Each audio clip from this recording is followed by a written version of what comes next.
Welcome to Rise and Shine Daily Business Tech Boost with me, Charly Latham. If you're a small business owner looking to simplify technology and get real, actionable advice from someone with 35 years of IT experience, you're in the right place. Every episode, I'll dive into tools and systems like email, CRM, marketing and tracking, and break them down into bite-sized tips you can use right away. Your time is valuable, so let's get straight to the point. It's time to work smarter, not harder. Rise and Shine is your daily dose of business tech inspiration with me, Charly Latham. Episode number 442. It is just another talky video today. Honestly, I'm still not feeling the greatest, and I want to get a couple of videos done so that I've got a little bit of a buffer so that I can recover and not be stressing every day. So talky videos it is. Please forgive me if I cough and splutter at you today. Episode number 441, as I said, we're going to be talking about why you would take shared web hosting versus dedicated web hosting and what it all means. So shared web hosting, just to do a recap on an earlier episode I did, is where your website is stored on a server that is shared with other clients. It can be 10 other clients, it could be 5 other clients, it could be 100 other clients. It just depends on how that server is set up, how big that server is, and how the hosting company runs it. When you are sharing a web server with other clients, the settings for the server are optimized for the median, for the middle, well, not median, the middle of the client base, of people who would use that server. It's not optimized for one client in particular. It's not optimized for one particular function. It is optimized to serve files on the web, to serve websites on the web, and that's kind of it. The resources are shared amongst those clients as well. So if you have one client that has a lot of visitors and is pulling a lot of memory, they will typically use a lot of memory from the server. Even if it's capped, they will typically use a lot of memory from the server. Now there's the trade-off on that as well, is sometimes the hosting provider will cap the amount of memory your website can use, and you can't go past that. They'll say, no, if you want to do more, you've got to go onto a dedicated server or a higher level program to be able to get that. So a shared server works really well if you have a tiny website, if you don't have a lot of visitors and it's a fairly basic website. I wouldn't be using a shared server if you're going to have any level of e-commerce. I was going to say high, but any level of e-commerce, because the e-commerce processes do take a fair amount of resources, and you want to make sure that the site is running and runs well. If you start to have a lot of visitors, if you're using things like Elementor as your page builder, and you start to get a lot of visitors, you're going to find that your memory usage starts to hike up. You're going to find that your performance starts to decrease. The site gets slower. Even if you are using performance boosting things like a CDN, like Rocket Booster and all of those things, your site will start to slow down. The more visitors you get, the more memory it takes, the longer it takes to start to load if you can't pull that memory from your server.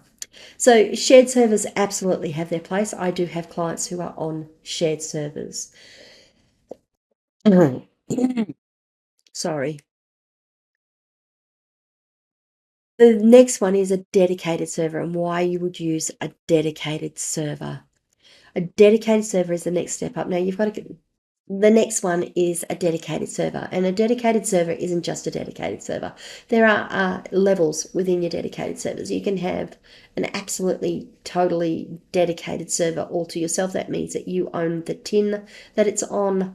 It is hosted in a data room somewhere, in a computer room somewhere. That is your piece of tin. That is what you've got available to you. You can put whatever you want on it within reason, as long as it's legal, of course. You get to manage how that server's configured, where it puts its resources, how it prioritizes resources. You don't get to share it with anyone else. You're not worried about reputation hits, which I didn't mention in shared servers. You're not worried about reputation hits because you're sharing the server with another client, they're sharing that IP address with another customer. It is your server. So that's what I would class as the ultimate in terms of a dedicated server. You can then come down to dedicated virtual private servers, and pretty much what that means.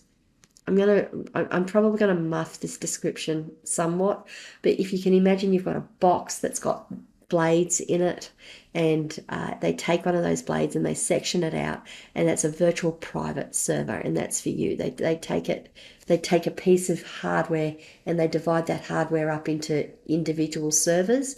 It's not quite, it's better than a shared server. It's not the same as having dedicated hardware to yourself. You run in that silo that has been created for you. That's the type of services I tend to offer my clients. We can go further than that, but that's the type of services I tend to offer my clients because they are far more flexible, they're more cost effective, and you get nearly the same benefits out of it as you do from from a dedicated server.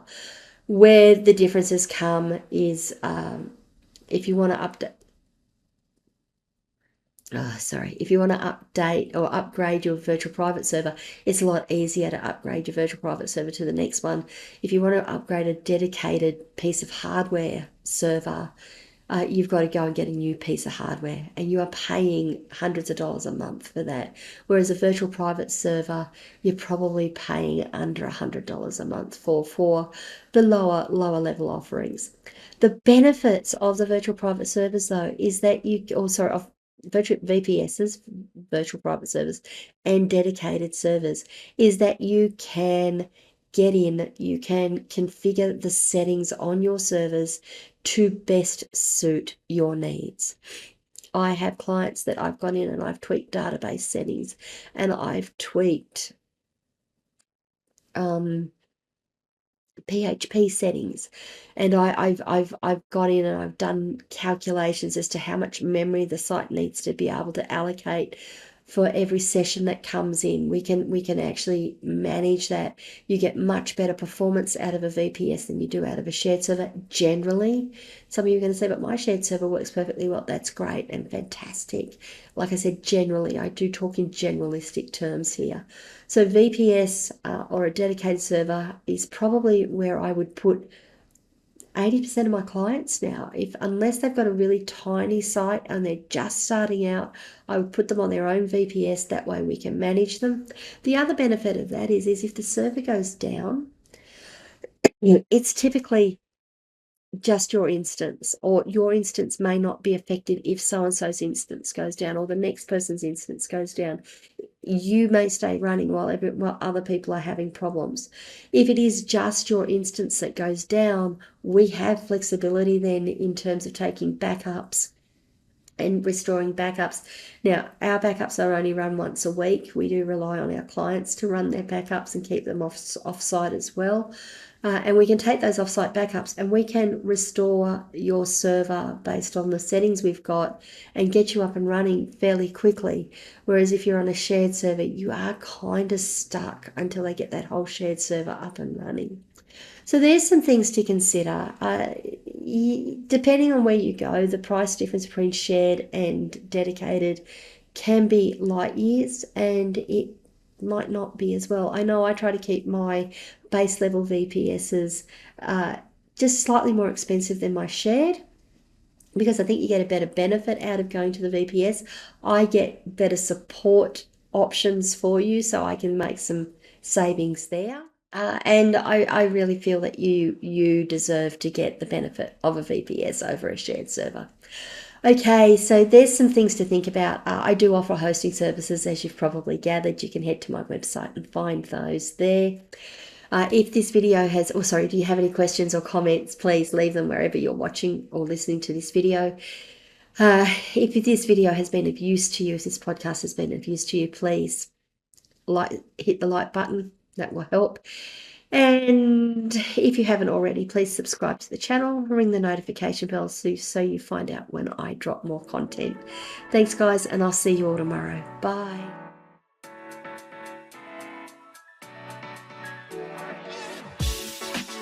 Hey there, thanks so much for tuning in to Rise and Shine, your daily business tech boost. I hope today's episode gave you some actionable insights that will make your business tech work smarter for you. If you found value, be sure to subscribe, leave a review, and share it with other small business owners who could use a daily boost. For more tips, tools, and resources, visit www.askcharlylethem.com. Until next time, keep rising, keep shining, and let's make tech simple together.